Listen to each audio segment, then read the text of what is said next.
Hello, everyone. Good evening. Good evening, please. Can you hear me? Good evening. Hey, good evening. Hi, Grace. Good evening. Good evening, everyone. Emma, good evening.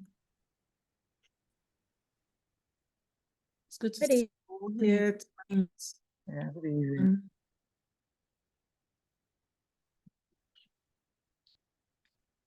Okay, just a quick technicals here. All right. So, welcome to Ascend. Okay. I need to focus on on speaking and not letting let everyone in. So that's why I'm, assigned someone as co-host so that I could be free to speak with you.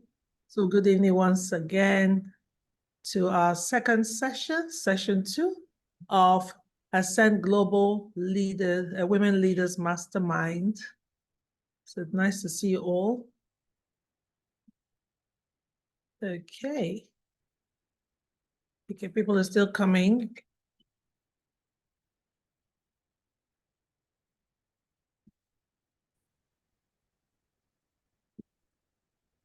Okay, so a few people are still trying to get in, so but we'll just start anyway. And so thank you all again for coming. Today is the second session of our Ascend Global Women Leaders Mastermind, and it's a pleasure to come to you once again with this resource. It's a John Maxwell resource, and it's based on the 15, so I've been reading 15 Valuable Laws. It's Developing the Leader Within You 2.0. Yeah, that's the book. If you can see me, well, I'm sure you probably have yours in audio or a soft copy or hard copy. So that's the book that we are using for this mastermind. So welcome everyone and those who are just joining us. God bless you for coming and investing in developing yourself. So we're going to move on because we started last week and we started with the first chapter of the book, and that is influence. And that is such an important topic because, as John Maxwell says, leadership is influence, nothing more, nothing less. But before we continue, we're going to look over the assignments that we did last week. And for those who are joining us for the first time, like I said, this is a mastermind. People get together and put their brains together to delve deeper into a resource, which could be a book or any other resource for that matter, that will help us to develop ourselves even better. In this case, it's leadership, especially for us women. So we are all leaders in one way or the other, and a lot of times we are not conscious of the fact we're leaders. And we talked about that last week. We said leadership is influence, nothing more, nothing less. So influence was the first chapter last week. So we're going to go over the assignment from last week. And it's important because we need to do assignments. That way it's really just application. So the application is in the assignment, right? So I did ask last week. Here they are on the screen. So I just pull that out again.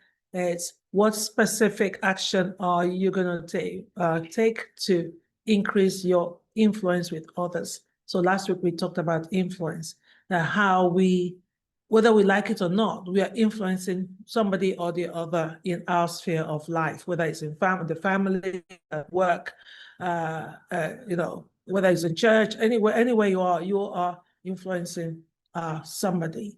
And the whole idea about leadership is to be very conscious about the kind of influence that you are, giving out there. And I even talked about something called the leadership shadow. It's like you're casting a shadow over something, So imagine when there's a shadow.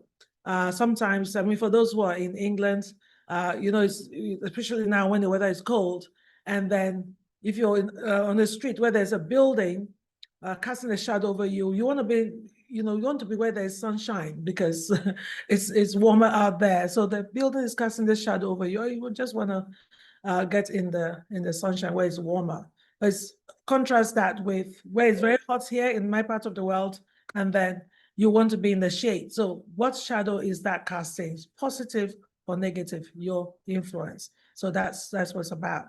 And so we delved into that. If you haven't read the book at all, or you haven't listened to the audio, I would advise that you go back there and listen. But for those who were with us last week or who have actually read the book, it's good for us to look at this very, very quickly.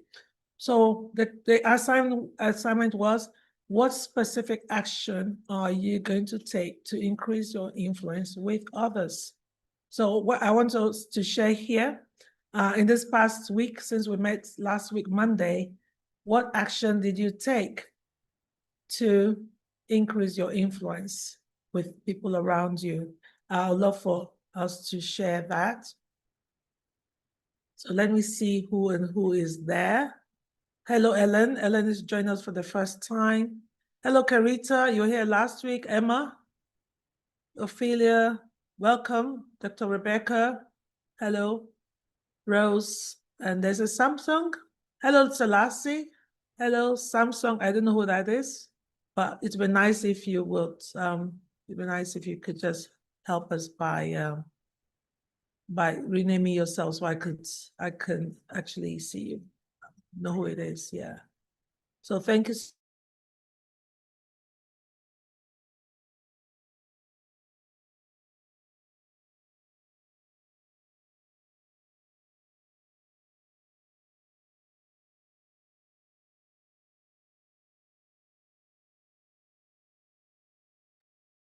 Hello.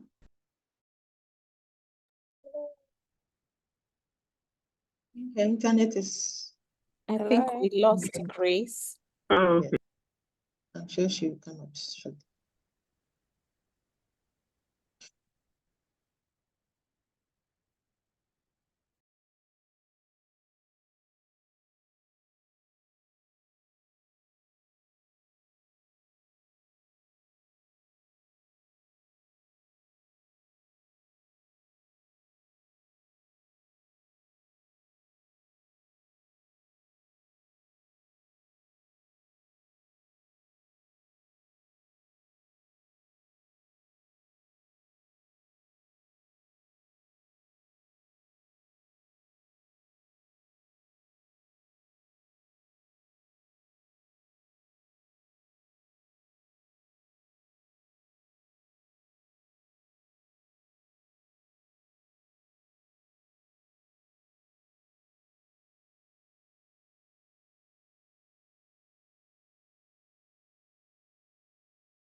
Okay. Oh.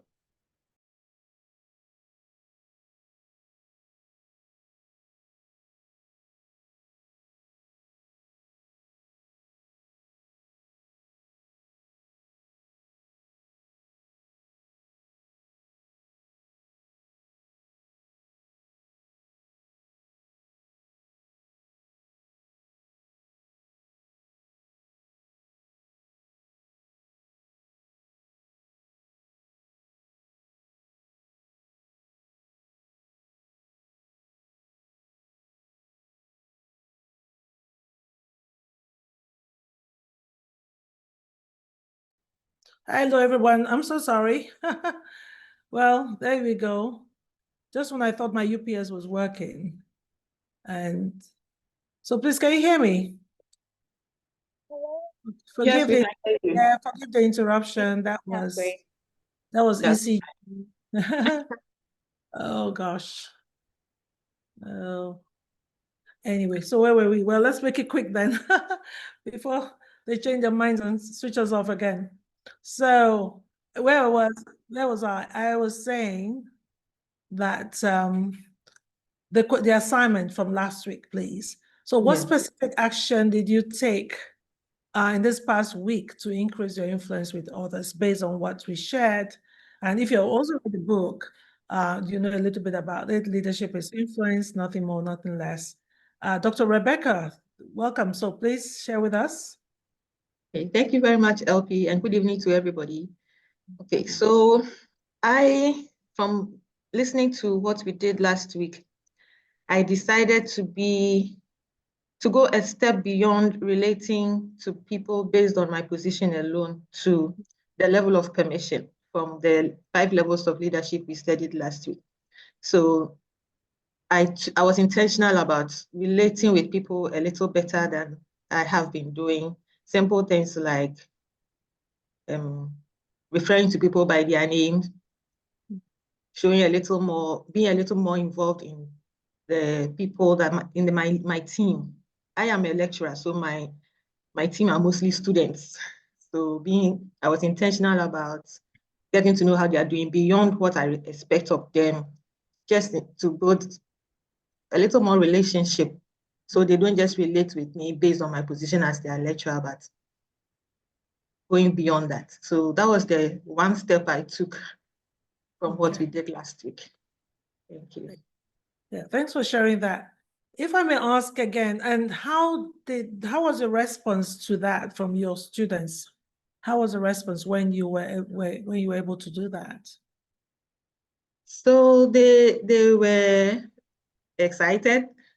Sometimes you call somebody by name, how are you doing? Are you having any challenges with your academic work or something? And they opened up a little more than they probably would have, because I was referring to them by name and I was being intentional about getting to know a little more about them. So I think the rapport was better, and I got better responses to questions I may not have had that much responses to if I hadn't opened up a little more.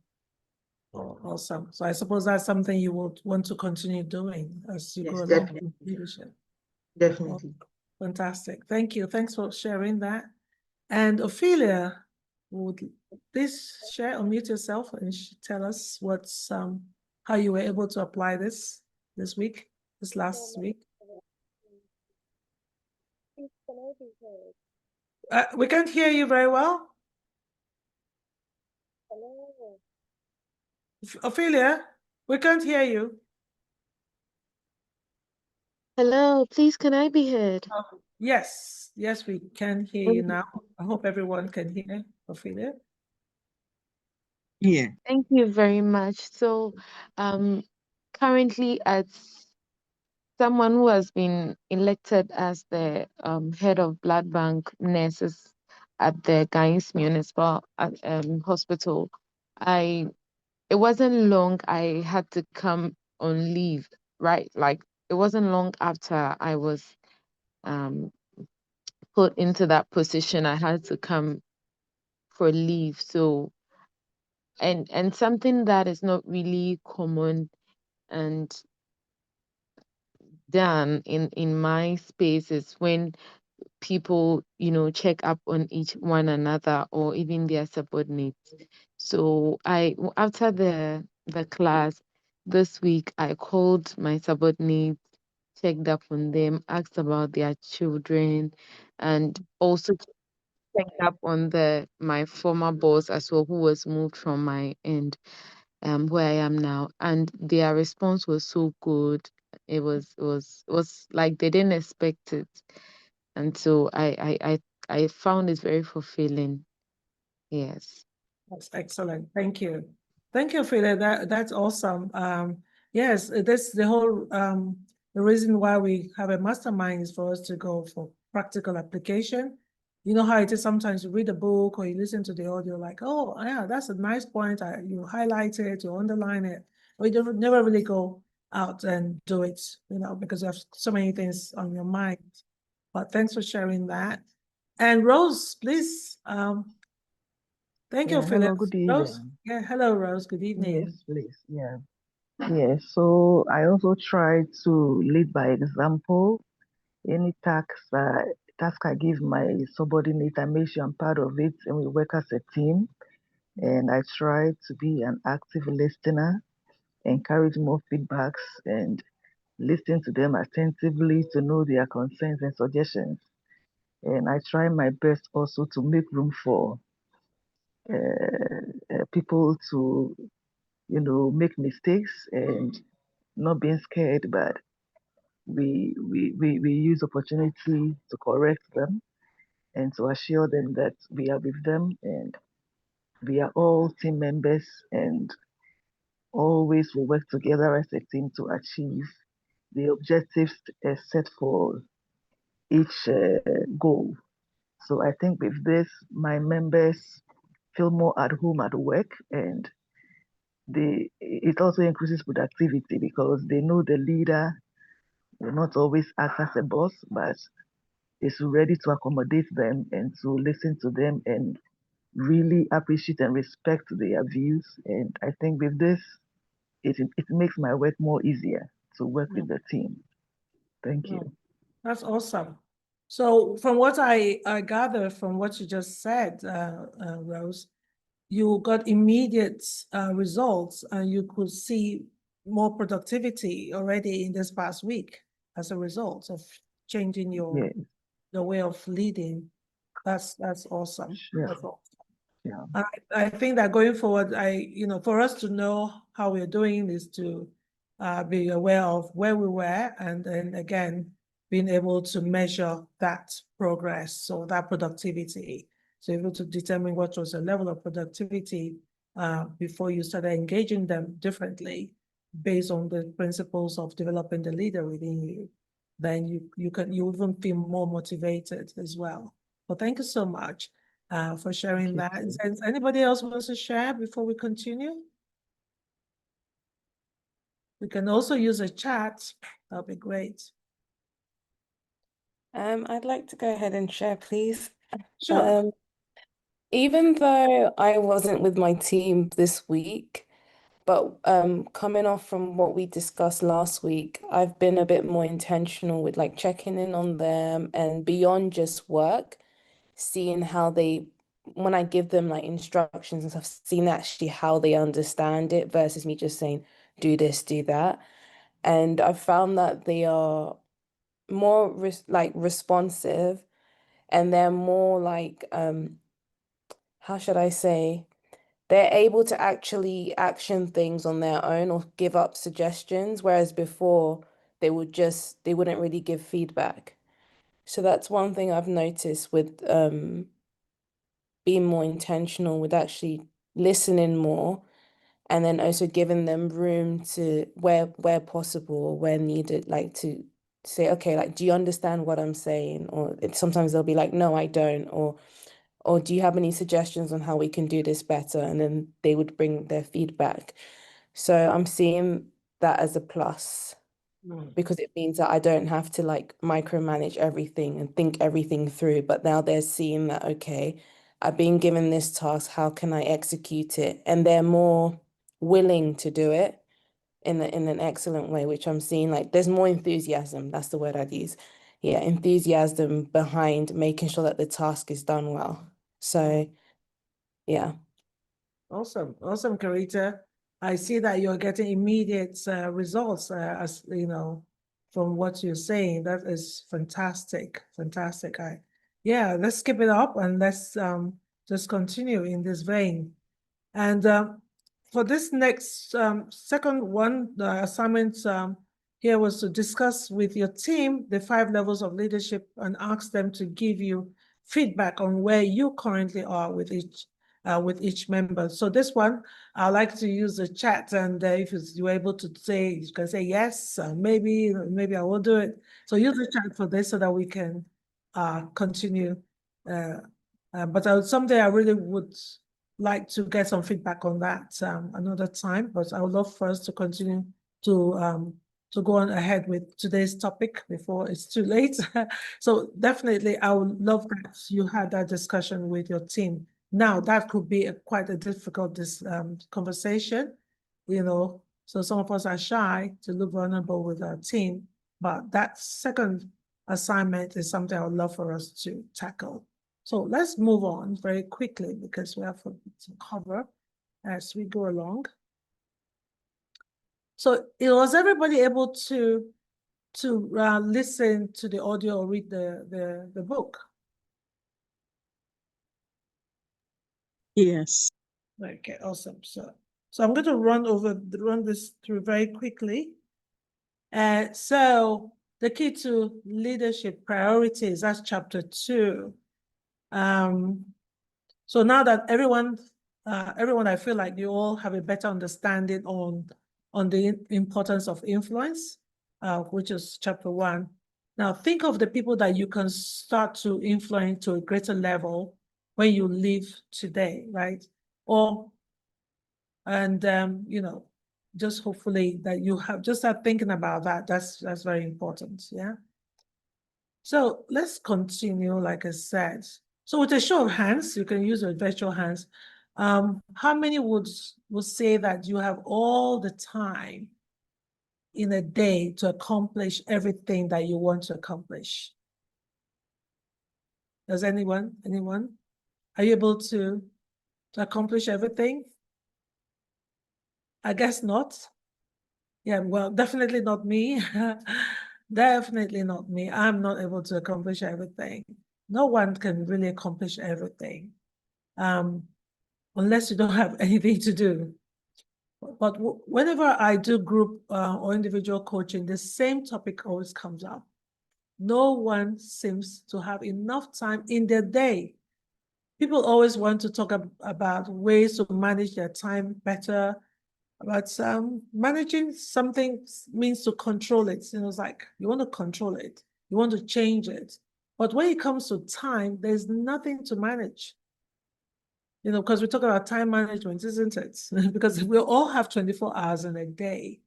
And I heard a good saying some time ago that I want to share with you today.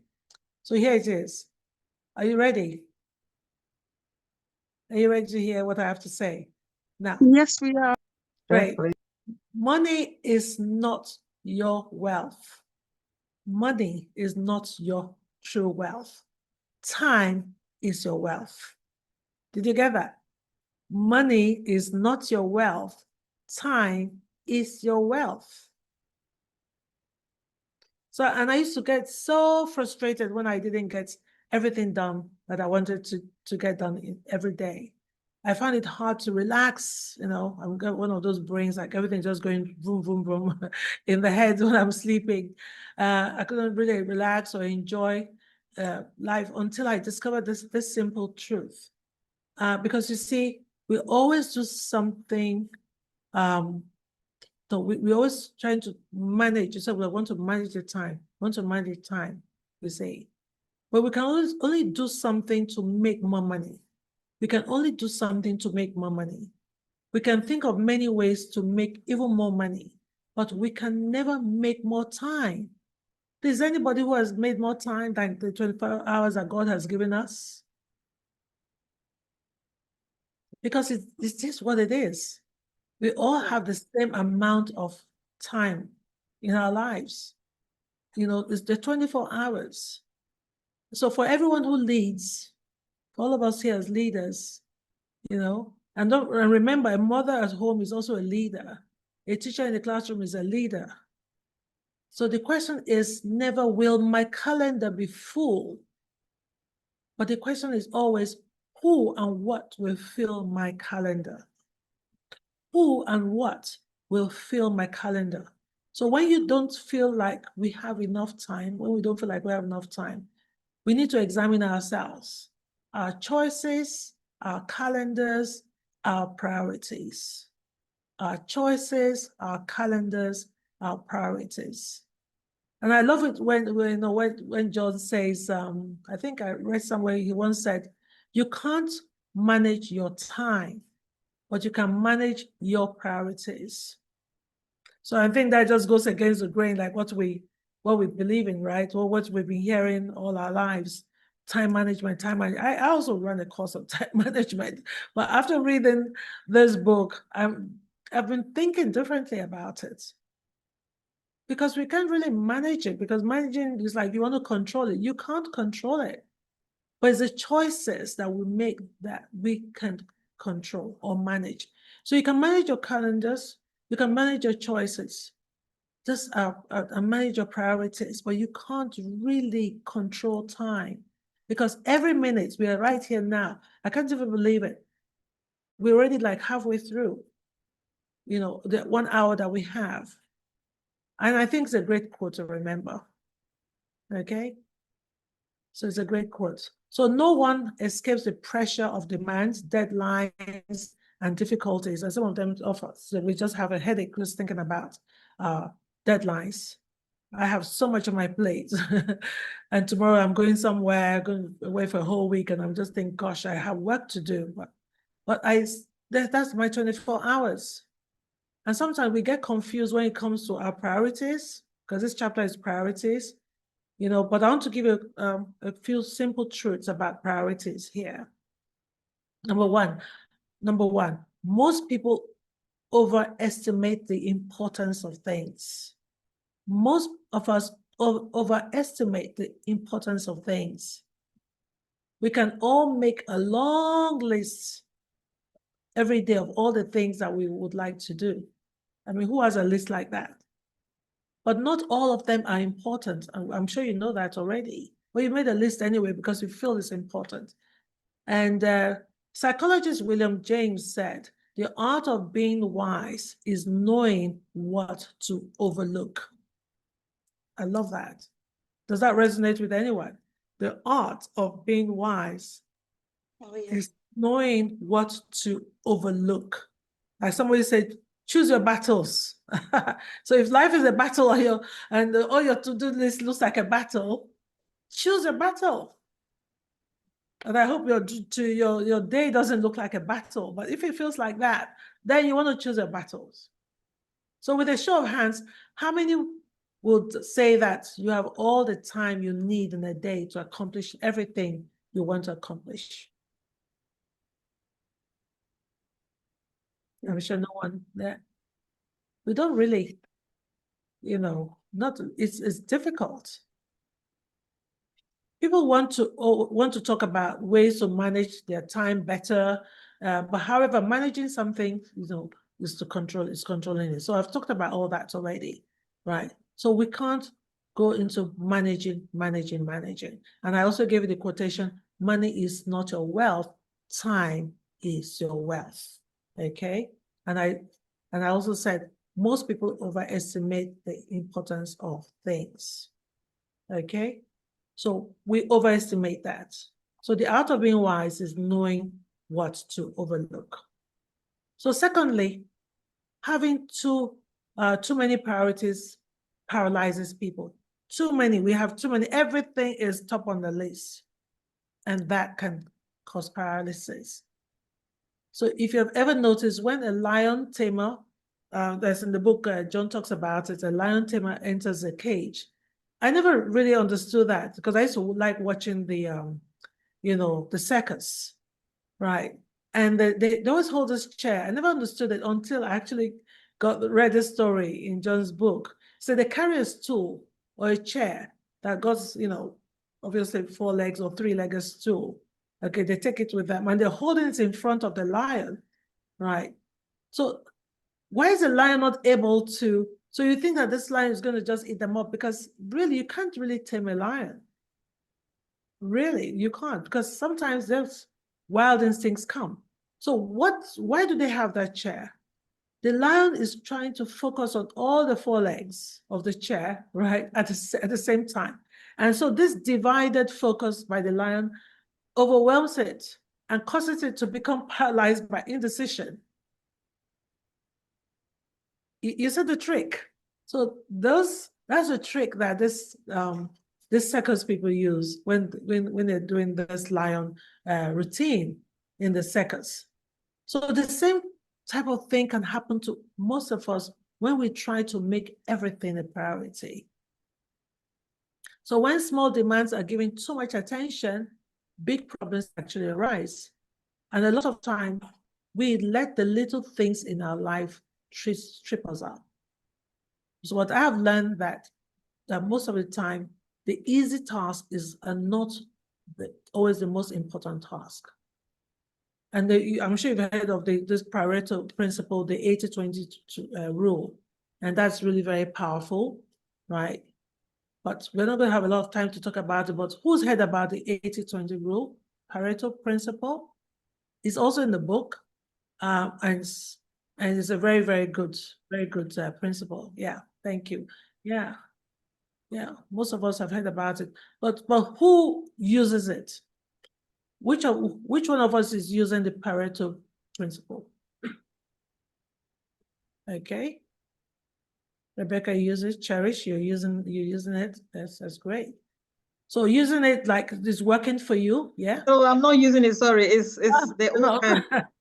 Okay, okay, right. But it's in the book. It's a very good principle to use. As much as I can't say I'm perfect with it, but something I try. So after I've made my list, like I have to look at it again, like which of these ones are more important. So like someone says, prioritize your priorities, and that's what really the Pareto principle is all about. So making everything a priority means nothing is a priority, and that's why if you're that wild lion, you're supposed to be the king of the jungle, but all of a sudden a 4-legged chair has made you paralyzed. You can't even attack anyone, and we can't get ahead, and we become like lame like that lion. A lot of things that we're supposed to do to be very powerful, to be very influential, to be very decisive and productive, end up not getting done, and that we're not happy, and then becomes a vicious cycle. So those are priority principles, very, very important. Okay, I'm going to look at my screen here, so I'm going to look a bit funny, right? Working smarter has a higher return than working harder. So many people work hard. So many people are working hard, but they're not getting much of a return, right? So we've heard it all. So what are you going to do to work smarter, right? And then secondly, you really can't have it all. I know this principle, we love it. We women was like, oh, we can have it all. We can do this and we'll do that. That's not that kind of having it all we're talking about. You can have a family, you can have a job, you can have a business. That's different. We're talking about your day-to-day activities. Can you have it all? Can you do it all? No. You got to prioritize your priorities. So that's very important. Well, the good news is, and as we have seen on the screen, the good is the enemy of the best. Good is the enemy of the best. Yeah, and it's so true. Yeah. So we need to be proactive rather than reactive, right? Because reaction comes because when we're not getting things done, we get frustrated, and then, we don't make the right decisions right there. Yeah. So the importance needs to take precedence over the urgent. So not feeling like this is urgent, this is urgent, this is urgent. That is what causes a lot of stress. So if you're thinking, why am I stressed? Maybe you want to have a look at your calendar or look at the way you're doing things, right? So very quickly as we go on, so here's this buckets here. We can call it like buckets, right? So we're looking at what's of high importance. What's of high importance, right? What is the most important thing? I'm going to turn my video off so that my internet will be stable. You give me a sec, yeah. So high importance, high urgency. So if you imagine you have a bucket, a couple of buckets, and then you want to drop all your tasks into this. Your high importance, your high urgency, you want to tackle that first. Your high importance, low urgency, set a deadline for it, like, okay, I'll do this. Not just say, oh, I'll do that tomorrow. No, have a deadline, really have a date and a time and block it for that, because it's also very important, right? But it's not so urgent. So this principle is helping you to remove all that, everything is urgent on your list and therefore causing stress. So set a deadline for that. So the next bucket is low importance, high urgency. Low importance, high urgency. You want to delegate that. You want to delegate that, right? Find quick, effective ways to get these tasks done with minimal resources. If possible, delegate. And don't just delegate, empower the people that you're delegating. Because if you delegate without empowering them, they're going to come back to you and say, oh, you know, like they're going to throw it back in your, throw the ball back in your court, like they'll throw it back to you. So give people power to do what you've delegated them to do. Then the last bucket is low importance, low urgency. Delegate this or delete it completely. So, because if this can be eliminated, then get rid of them. If they can be delegated, do so. If you must do them, then schedule a small block of time each week and chip away slowly, but surely. But never schedule them during your prime time. You've got to have prime time for what's important, especially your bucket one. So I want to end our discussion on priorities by talking about making room for margin, you see. Now we have to do margin as well, okay? So John shares in the book that as a young leader, he used to think that he needed to have every single waking moment filled with tasks. I'm sure some of us feel that way, right? And that was going to make him very successful. So we feel like, oh, working hard, you know, it's going to make us successful. But we learned earlier that it's working smart. This is a smart way. Look at these buckets here. You can imagine our buckets, any way you want to look at it, right? Things you tackle first, set deadline. Don't procrastinate with, you know, procrastination is doing something without a deadline. It says, tomorrow, I'll do that tomorrow. Tomorrow, what time exactly? And how much of that are you going to do? So that's very, very important, right? I hope you're getting me there. So like I said, to end this discussion, so that is, that's what John was sharing in his book.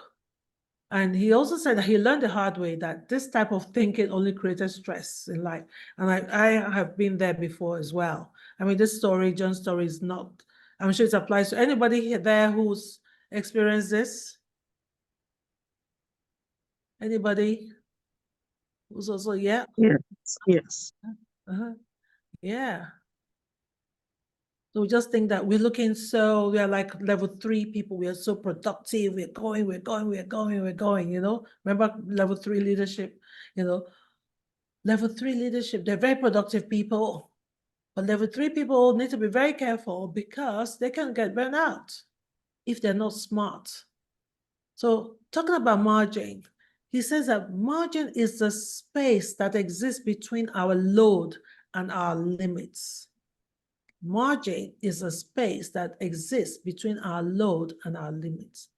It is the amount that is allowed beyond that which is needed. It is something held in reserve for contingencies or unanticipated situations. Margin is the gap between the rest and exhaustion. The gap between rest and exhaustion. Mark my words. The rest, the margin is the gap between rest and exhaustion. It has that space between breathing freely and suffocating.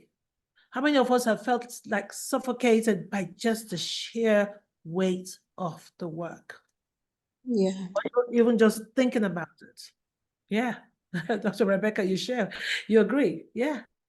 Because I've been there. Definitely. Yeah. And then margin is the opposite of overload. Margin is the opposite of overload. I just love this. Because if you have a strong desire to grow and reach your potential, because that's why we're all here, we're not just treating this book, it's for us to grow and develop the leader within us and to reach our full potential, then we need to create margin in our lives.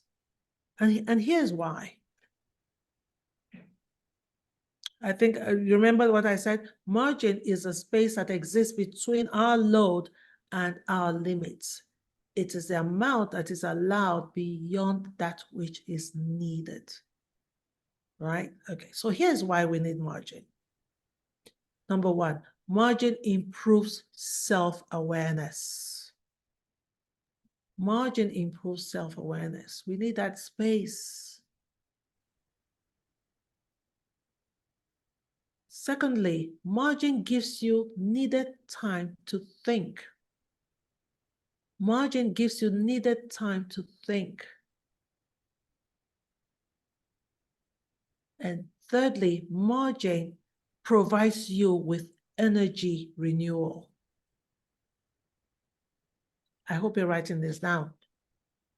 I think this is so powerful. Yeah. So we need to create margin in every area of our lives. Every. The key word there is every area of our lives. And this quote, actually, this definition of margin is by a guy called Richard Swenson. Richard Swenson, S-W-E-N-S-O-N. He says, margin is a space that exists between our load and our limits. I never really thought about it because, the truth is that, when was the last time you thought about giving space? I never thought about it like that.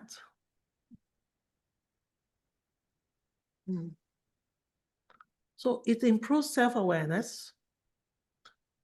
Margin improves self-awareness. It gives you needed time to think. Great leaders think.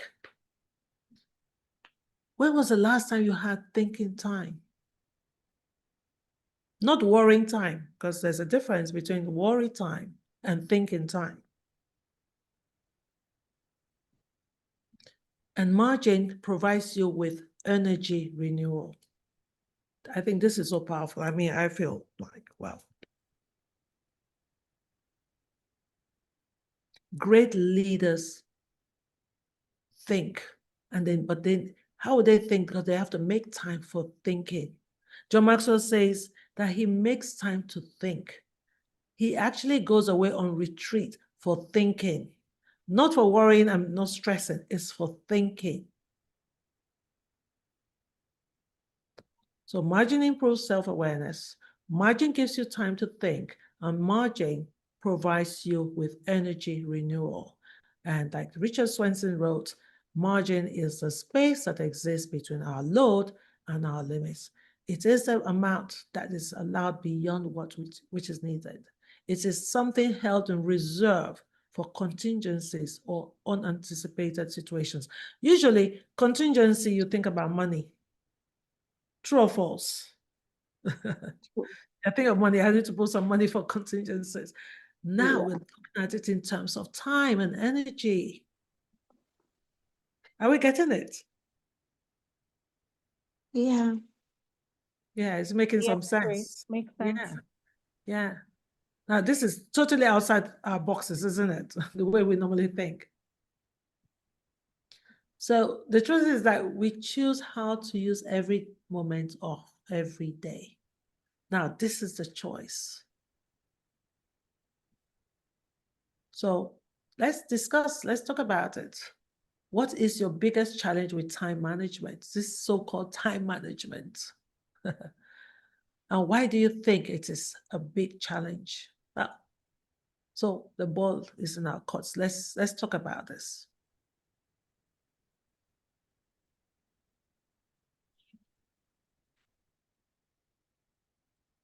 Selassie, hi. How are Hi, you doing? Grace. Very well, thank you. Good evening, and thank you for a really good session today. So, first of all, before I just answer that question, I'm still struggling to imagine how practically the margin will work. So, when you do have the time, if you can elaborate on that, I'll be grateful. But to answer your question, my greatest challenge, actually, I think, like you said, I am a number 3 productivity person. Like, I just like to do. And I've really found that I take on too much instead of delegating. I've not been good at it. So this week, for instance, what I did was to have that meeting with my team and tell them I really need them to own the things I give them. You know how you mentioned that when you delegate, you don't give them the ownership, so they do the task and then they have to come back to you for you to think about the next level again. But now I'm telling them I need them to own it from end to end and come to me with a good, a good solution, a good product. So my struggle is just doing it too much and not delegating enough, but I'm beginning to work on it. Oh, Thank fantastic. you. Thank you so much for sharing that. That's awesome. Yeah, that's great. Emma. Hi, Grace. Hi. For me, I think it's distractions. I try as much as possible to plan my day, and I try as much as possible to organize using the Pareto principle. I haven't definitely gotten perfect at it yet because some things come along the way. So I feel for me, the biggest challenge with time management is distractions. Maybe something that comes up during the day that wasn't part of the plan, but at that very moment, it's urgent and important, and you have to kind of shift what you need to do to attend to that, or somebody who needs your attention comes and, you have to attend to that. So why do I think it's a big challenge? Because I try as much as possible to get things done. And when I don't get them done, especially in the hours that I find myself very active, which are morning hours, I tend to get lazier, for lack of a better word, in the course of the day. And therefore, things that need my energy, I tend to now have to keep them for the next day. So distractions really cause me to struggle with time management. Thanks. Yeah, thank you. Thanks for sharing that. So if you look at, so Emma, if you look at the buckets there, what do you think? How do you think you could use that? The buckets that we shared earlier, I can go back to it. Let's see. I guess I need to be able to use bucket 2 and 3, where I set a deadline for certain things. Like if this is important and I know it needs to be done, though it's low urgency, I need to do it by then and stick to the deadline. And then the things that, even if it's a distraction, it might not need my own super energy, or I don't have to be the one to do it, and therefore delegate it accordingly. So I think those are the ones that I would use in this circumstance. Fantastic. Yeah. So I'm glad that we can actually practicalize this. So this is a very important, I call it buckets, because even when I do spring cleaning, I learned this system as well, where you have like, you have this, how for us women, it's so difficult to let go of things, right? And I've used it as worked for me. So I've got like, definitely don't like, that's in the bucket. You gotta go, or they don't fit anymore. Like the things I hate most are the things that don't fit me anymore. They're really like they annoy me because they're so nice, but maybe I put on weight and they're not. I was like, there's no way on this earth it's gonna fit me anymore. So with a lot of annoyance, well, that goes into that. It's like, yeah, you're gonna go. Goodbye. And then there's the, maybe and maybe not, maybe and maybe not. So that goes into another one. And then there's this other one that is like, well, definitely keeping. So you have definitely going, maybe, maybe not, and then, definitely keeping. I'm not giving that away. So that's that sort of thing. So that's what I use. So this bucket is really good, and you can actually apply it in different ways to other aspects of your life as well. Hey, Janet, this drop in. Hi, Grace. Hi, everybody. Hi. I'm enjoying the session. What I just wanted to add two things. The way that I've prioritized that have helped me. I mean, it was categorized into three: the must-dos, the good to do, and the nice to do. And the must to do, usually, things that impact the organization directly and things that other people depend on to get theirs going. You get what I mean? So if I had to do something so that grade school also do something, that will feature on priority must do. Or if it had a direct impact on the organizational results, that will feature on the priority must do. And the nice to do, if there is time, I'll do it. If there is no time, I will not do it. Just like you had mentioned, we can't control time. In terms of management, one of the most, let me say, critical things that I think sometimes we can't master is managing the bosses ahead of us. Because as much as you can manage or you do your best to manage what you've got to do with your team, then you have a boss. If he is not thinking or doing things in tandem with the way you do it, which most likely is not, you find that sometimes you have to align yourself to his schedules. And sometimes that can create problems. So I just wanted to highlight this so that we realize that there are other times when other things that we can't control, especially our bosses who are not flowing in our tandem, can impact the way we do things. Thank you. I'll give you a funny example. I had a boss who, for whatever reason, he's a type who will be running at the airport, whereas I want to be at the airport, check in 1 hour before. And he was the type who simply enjoyed being announced. and it was so stressful. Or I was an early bird and he was a late bird. So for example, I start work at 6, whereas he is in his flow from maybe about 1 p.m. And that kind of made everything so yeah, we should bear that in mind as well. Thank you. Yeah, thank you so much. I think Selassie does. I think Janet's contribution is very, very powerful there. Does that help? It does help, but Janet, it really doesn't give me a solution. Like, how do I still manage it? So Janet, just to point out, I actually put something in the chat about what you're saying just before you said it. So yeah. But I'm right. The chat is from front of me, and I was just wondering that Janet's input just sort of, I think, kind of addressed part of it. Yeah, you was just saying that you're being second in command. My boss delegates to me, yet I have my priorities, and what is being delegated doesn't fit into my priority. What do you do? So I think that perhaps what I see here is a bit of a misalignment, because you're your boss, you're supposed to have the same goals, right? So where is your goals are not aligned, you're not working towards the same goal. Is that what it is? Or because if you're having your priorities and he seems to have, or he or she has their own priorities, like what's going on? So for me, the only thing I would say that might be different would be how we both working to achieve the same goal. So I think this is something that I wish we had more time. Would like to talk a bit more about. But Selassie, let's talk about it, and I'm sure Janet might have some or more to share. Rebecca? Thank you. Yeah. Thank you very much. I think something. just to add to the discussion, if I understand Selassie right, and I think I find myself in a similar situation most of the time, you may have your priorities relating to your to-do list. So for instance, you want to complete writing a manuscript today, you want to finish setting your exam questions, you want to do this and that. And then your boss just shows up, we have to complete this curriculum development, deadline is tomorrow. I need your inputs immediately. So even though you are on the same page, you are not exactly doing the same things at the same time.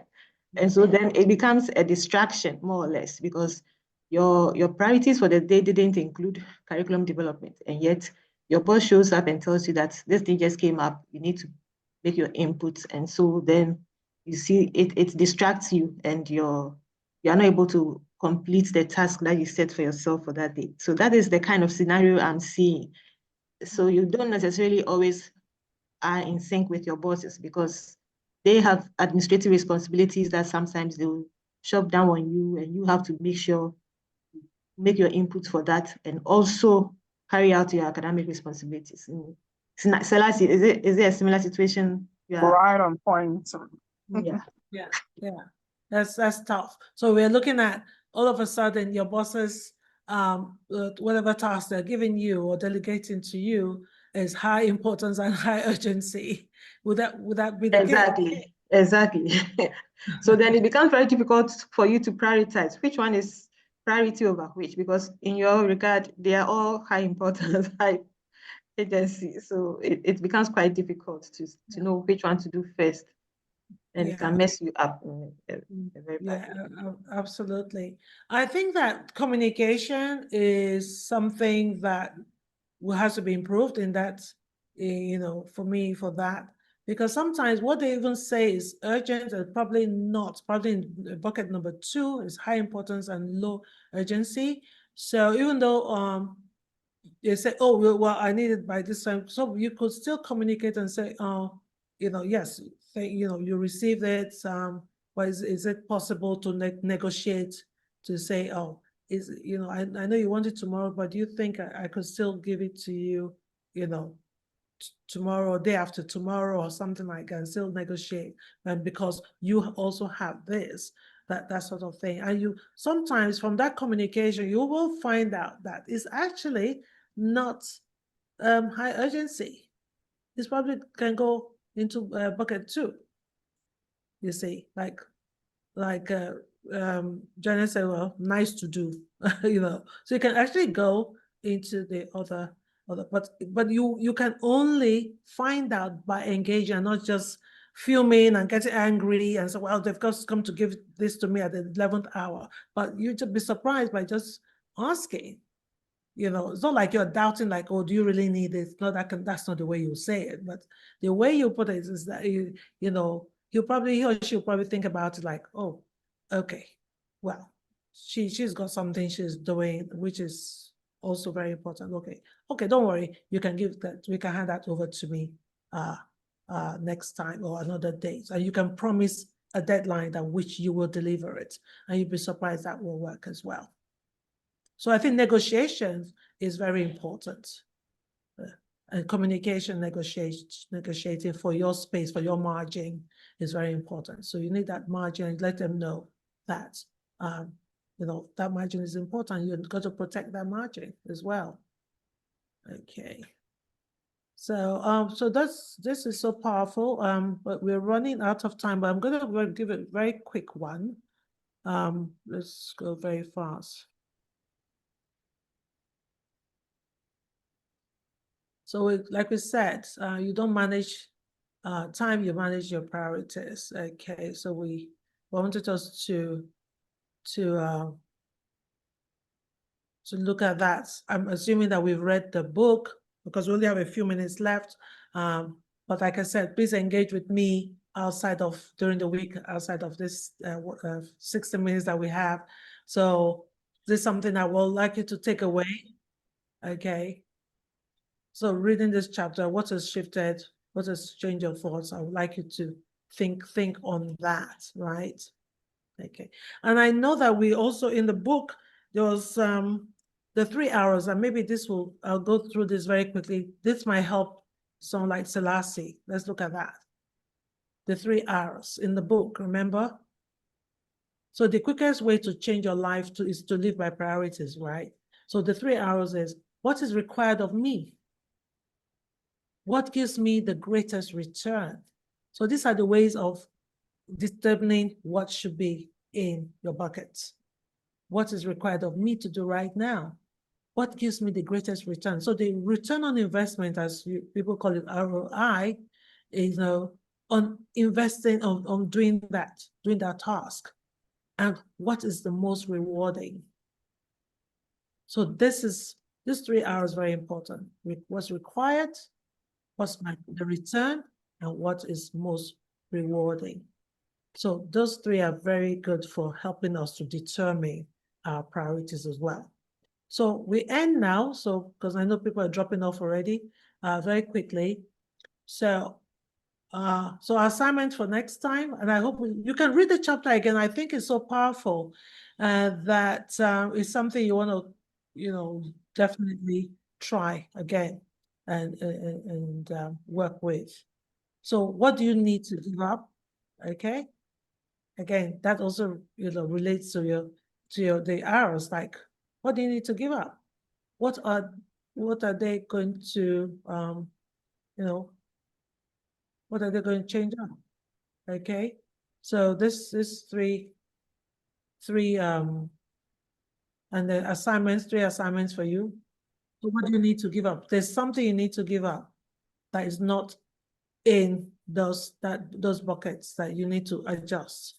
It's not so important and it's not urgent. So you need to give that up. Give up as in maybe you don't do it at all, delete it, or give it to somebody else to do, right? And again, applying the 3 hours to it. Does it bring any return on the investment of your time or your energy or your resources? If it doesn't, then forget it, move on. So I think that we have to be quite ruthless in the way that we apply our time. We use our time. Okay, so we have to be quite ruthless with it. And again, a lot of us are in corporates. When we use that in corporates, what's the return on investment? You're not going to invest on something that is not going to give you any return. So why would you do that also in your life or your day-to-day task? I hope you get me. What do you think?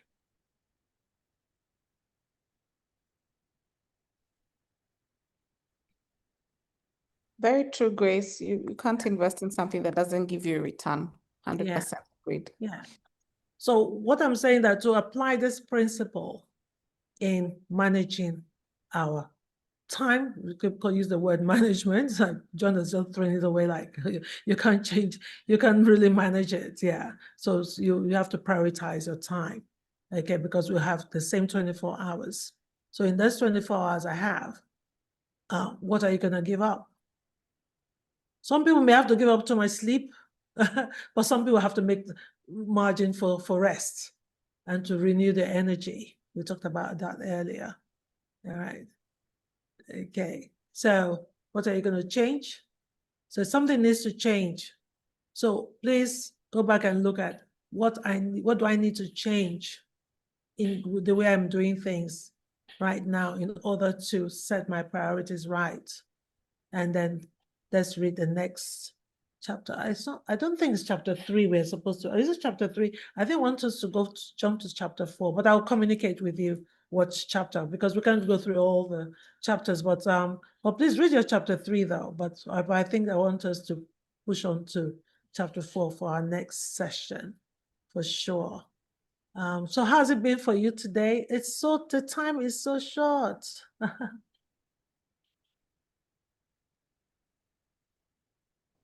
Hello, are we there?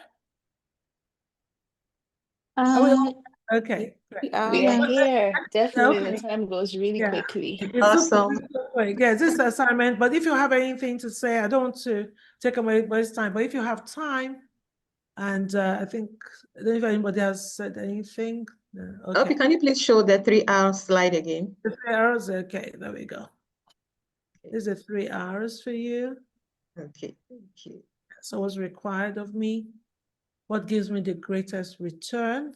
So look at it in terms of return on investment of my time, my energy, and is it what is most rewarding? Thanks. It's going to make you feel good, make you feel happy, make you feel relaxed, whatever is. What is the reward?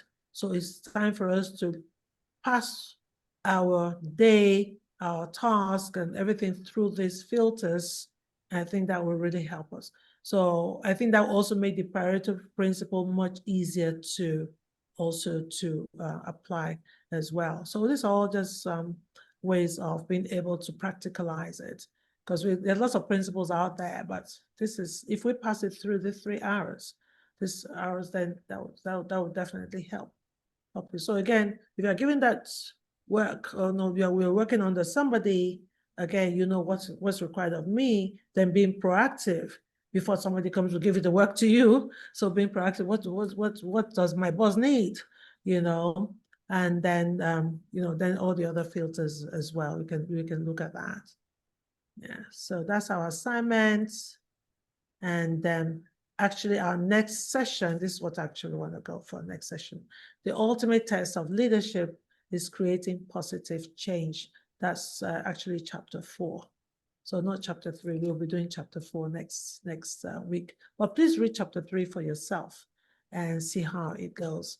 But if you have anything else to share, we're now 6 or 7 minutes past the hour. If you have anything else to say, but otherwise I would like to call it an evening. Oh, Lorraine, you missed the time. Okay, the US went back an hour, so the time reminders may be different. That's true. Yeah. Well, Lorraine, were you able to? Did that mess you up? The time? Hi, Lorraine? yes, Hello. I got the reminder this morning that it was at 3 p.m. So Oh, it's 3 p.m. now, and so I just joined, so I oh, missed today. oh, I'm so sorry. I'm That's so sorry. okay. Yeah, but we can talk sometime, and then I will send you the replay for you. Okay, awesome. Okay. Sounds good. Awesome. Grace, I just wanted to say, it's Rebecca. I just want Yes, to say Rebecca. thank you so much for, thank you so much for having me. I found the session really, really useful about priorities and setting the right priorities. The 4 buckets of high importance and high urgency really, really resonate with me, because I tend to find that I always have a massive diary that is like full back to back with absolute no margin in them whatsoever. So yeah, that art of anything that that is of low importance and impact to the organization, I ought to delegate or delete it, is absolutely something I'm going to take away and actually implement. So really useful session. Thank you very much. Thank you. Thank you. I'm glad it's worked for you. Thank you. And so thank you all, ladies. Thank you, Rebecca, Carita. Thank you, Cherish, Emma. Thank you, Janet. Thank you very much You're for welcome. Thank you too. everyone. Thank you Thank you too. too. Lauren, yes, thank you. Thank you. Yeah. Thank you. Bye. Thank you, Grace. Thank you, Thank you. everybody. Yeah. Good night. Thank you. Bye-bye. Have a good night. I'll connect with you during the week. Okay. Whose voice was that? Selassie. So last Okay. it. Thanks, Chacha. Okay, Okay, ladies. bye. Bye. Have a good Thank night. you. Bye. Thank you. God bless. Bye.